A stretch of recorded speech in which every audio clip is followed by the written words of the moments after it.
राधे राधे बच्चों। आज हम लोग रिवीजन करेंगे वेरी शॉर्ट क्वेश्चन का जो बोर्ड एग्जाम में पूछे गए हैं। इसमें आपका वंशागति वाले लेसन से पूछा जाता है कि वंशागति की डेफिनेशन पूछी जाती है और वंशागति और आनुवंशिकता में क्या अंतर है। तो सबसे पहले समझिएगा, आनुवंशिक लक्षणों को जो जेनेटिक कैरेक्टर हैं उनके जनकों से संतति में पहुंचने की आनुवंशिकता को वंशागति कहते हैं। यानी कि जो कैरेक्टर हैं वो पेरेंट्स से उनके बच्चों में जाते हैं तो उस कैरेक्टर उसको हम लोग क्या बोलते हैं, वंशागति कहते हैं। और विज्ञान की वह शाखा जिसके अंतर्गत आनुवंशिक लक्षणों एवं उनकी वंशागति का अध्ययन किया जाता है उसको हम लोग आनुवंशिकी कहते हैं। यानी कि दोनों में अंतर समझ में आया आपको। जो कैरेक्टर एक पेरेंट्स से बच्चों में जाते हैं उनको हम लोग बोलते हैं वंशागति, लेकिन जिसमें हम उसके स्टडी करते हैं, उसको पढ़ते हैं, तो उसको उस शाखा को हम क्या बोलते हैं, आनुवंशिकी कहते हैं। ठीक है।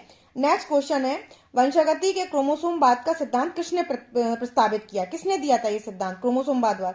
तो सटन और बाबेरी, जो साइंटिस्ट हैं सटन और बाबेरी, उन्होंने दिया था। और एक पूछा जाता है कि मेंडल ने प्रयोग के लिए किस पौधे का चुनाव किया और कितने लक्षण लिए। तो आप हमेशा उसमें ध्यान रखिएगा, उन्होंने मटर के पौधों का चुनाव किया अपने एक्सपेरिमेंट के लिए और मटर के पौधों में उन्होंने 7 जोड़ी लक्षणों का अध्ययन किया, 7 कैरेक्टर्स को लेकर अध्ययन किया।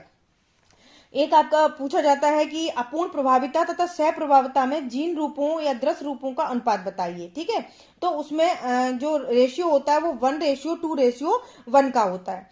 नेक्स्ट आपका पूछा जाता है बैंक क्रॉस और टेस्ट क्रॉस, इसमें अंतर क्या होता है। ये एक्सपेरिमेंट जो होता है बैंक क्रॉस और टेस्ट क्रॉस, इसमें अंतर क्या होता है। जब किसी संकर का किसी भी जनक के संकरण कराया जाता है तो उसे संकर पूर्वज संकरण कहते हैं, जबकि प्रथम पीढ़ी जीव एवं संयुग्मी की अप्रभावी लक्षण वाले जीव के मध्य कराए वाले संकरण को परीक्षण को आप टेस्ट क्रॉस कहते हैं। ठीक है। अच्छा, अब नेक्स्ट है आपका, इसमें जो पूछा जाता है कि आनुवांशिक रोग क्या है, मनुष्य में इस रोग के 2 उदाहरण दीजिए। वे रोग जो किसी संतान को अपने माता पिता से आनुवांशिक रूप से प्राप्त होते हैं उनको हम लोग आनुवांशिक रूप कहते हैं, यानी कि उनके पेरेंट्स में पाए जाते हैं, वही उनके बच्चों में जाने की संभावना रहती है, तो उनको हम लोग आनुवांशिक रोग कहते हैं। इनके उदाहरण है वर्णांधता तथा हीमोफीलिया। ठीक है। कलर ब्लाइंडनेस भी बोलते हैं इसको, वर्णांधता और हीमोफीलिया।